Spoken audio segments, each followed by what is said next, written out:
الحمدللہ 34 مرتبہ اللہ اکبر پڑھ لیا کرو تو یہ ڈیفیسٹ جو ہے یہ کور ہو جائے گا۔ چلے گئے، لگ گئے اس میں۔ کچھ دنوں کے بعد پھر آئے کہ یا رسول اللہ صلی اللہ علیہ وسلم، پھر وہی مسئلہ بن گیا۔ مجھے ہمارے مالدار ساتھی ہیں، انہوں نے یہ تسبیح بھی چرا لی ہیں اور وہ بھی پڑھنے لگ گئے ہیں۔ تو میرے آقا نے بڑا پیارا جواب دیا کہ ذالک فضل اللہ یؤتیہ من یشاء، ایسی دولت اللہ کا فضل ہے کہ جسے وہ اپنی راہ میں خرچ کرنے کا ذوق بھی عطا فرما دے، مگر وہ کسی کسی کو عطا فرماتا ہے۔ یؤتیہ من یشاء، جسے چاہتا ہے عطا فرماتا ہے کہ دنیا بھی آباد رہے اور عاقبت بھی آباد رہے۔ اللہ ان کو نصیب فرمائے۔ مجھے ہمارے ساتھیوں نے بتایا کہ انجیوپلاسٹی ہوئی ہے، تو میری دعا ہے کہ اللہ تبارک و تعالی انہیں تادیر صحت و سلامتی عطا فرمائے، اور جو علاج انہوں نے کرایا ہے اس علاج میں ان کی دیر پا صحت ان کے لیے مقدر فرمائے۔ اور جو کوئی ہمارے بھائی اس محفل میں بیمار ہیں، اللہ تبارک و تعالی سب کو ہر طرح کی امراض سے شفا عطا فرمائے۔ آج ہم حضور کے میلاد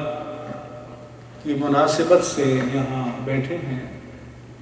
تو ایک صاحب نے مجھ سے سوال کیا تھا کہ تحت شب قدر کے بارے میں، کہ مکہ مکرمہ میں، مدینہ منورہ میں ایک دن ہوتی ہے،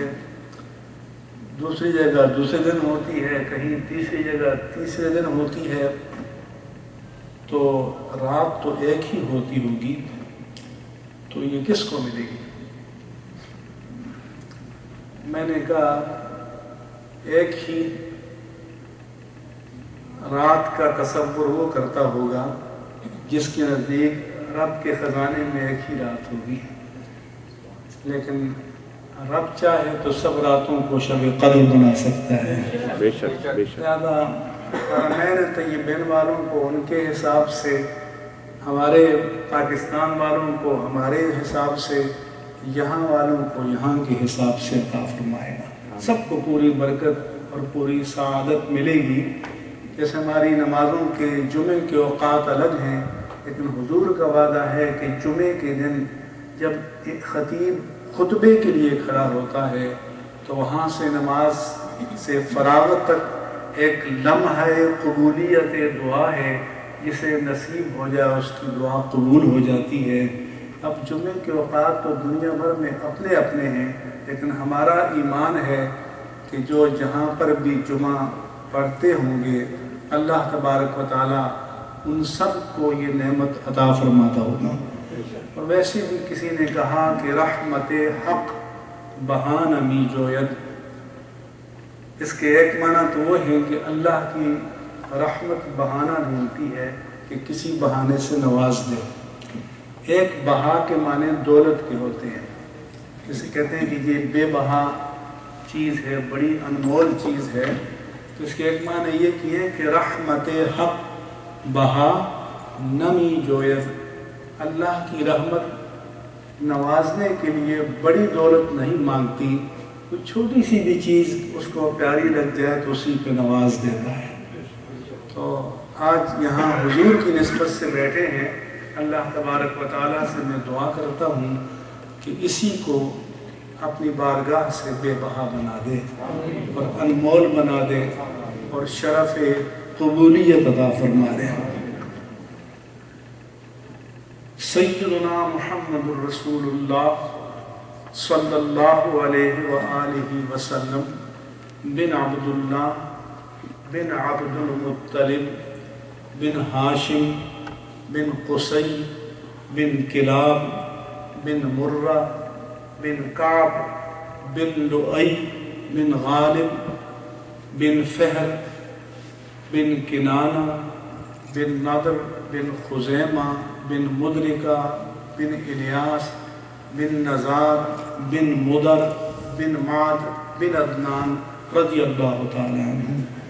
حضور نے اپنے ان 22 اجداد کا نام بنام ذکر کر کے بیان فرمایا، اور یہ حضور کا کرم ہے کہ مجھے اپنے اجداد میں سے 2-3 کے بعد 4 کے بعد کسی کا نام نہیں آتا، لیکن اپنے آقا کے اجداد طیبات کا نام اللہ نے عطا فرما دیا ہے، اور ان سب کی نسبتیں بھی رب تبارک و تعالی ہمیں عطا فرمائے۔ آمین آمین۔ آج بھی بعض لوگ ہیں جو کہتے ہیں کہ حضور کے اجداد معاذ اللہ شرک پر مرے یا کفر پر مرے،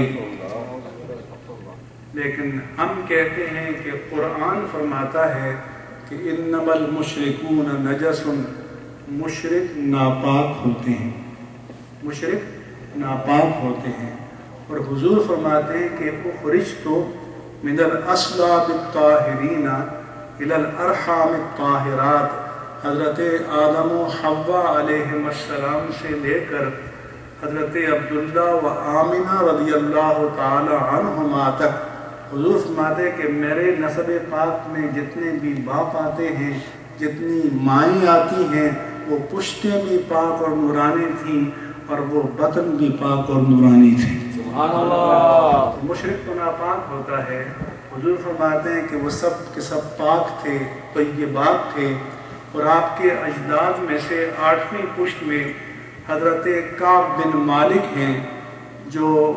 یہ آج کل ہم جمعے کا دن جو کہتے ہیں، یہ عرب میں یوم العروبہ اس کا نام تھا، لیکن حضرت کعب بن مالک ہفتے میں اس دن قریش کو جمع کرتے تھے اور حضور کی آمد کا خطبہ ارشاد فرمایا کرتے تھے۔ وقت نہیں ہے وہ خطبہ کبھی میں بیان کرتا، بڑا پیارا، اور دعوت کیا کرتے تھے، تو اس نسبت سے اس کا نام یوم الجمعہ قرار پایا، جس دن وہ قریش کو ذکر پاک مصطفیٰ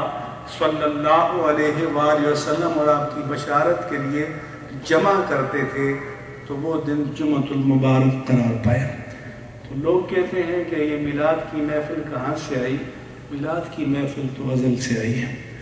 اور یہ محفل چلی آ رہی ہے، اور یہ انشاءاللہ تبارک و تعالی تا قیامت جاری و ساری رہے گی۔ مخالفت کرنے والوں کا نام و نشان مٹ جائے گا، آقا کے ذکر کا پرچم ہمیشہ بلند ہوتا رہے گا۔ نعرہ تکبیر، نعرہ رسالت، نعرہ غوثیہ۔ قرآن مجید میں ہے کہ حضرت موسیٰ علیہ السلام نے اللہ کی بارگاہ میں اپنی اور اپنی امت کی جانب سے ایک دعا عرض کی کہ اکتب لنا فی ہذہ الدنیا حسنہ وفی الآخرۃ حسنہ، اے پروردگار تو ہمارے لیے لکھ دے، لکھ دے رہا کہ معنی کہ آرڈر کر دے، فیصلہ کر دے کہ دنیا کی بھی بھلائی مل جائے اور آخرت کی بھی بھلائی مل جائے۔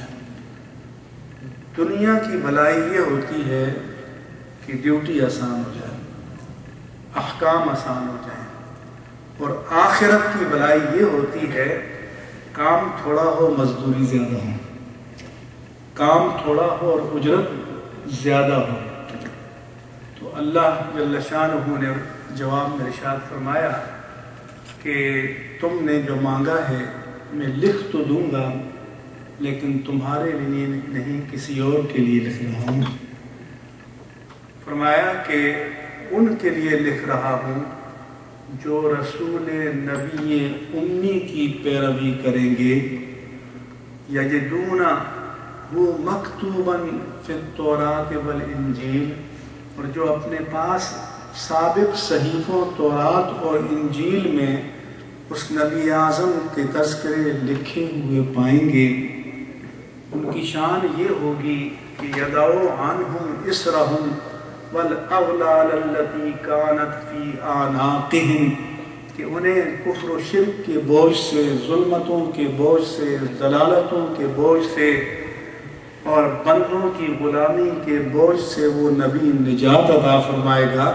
تو رب نے فرمایا کہ موسیٰ علیہ السلام، اے میرے پیارے نبی، مانگ تو آپ اپنے لیے رہیں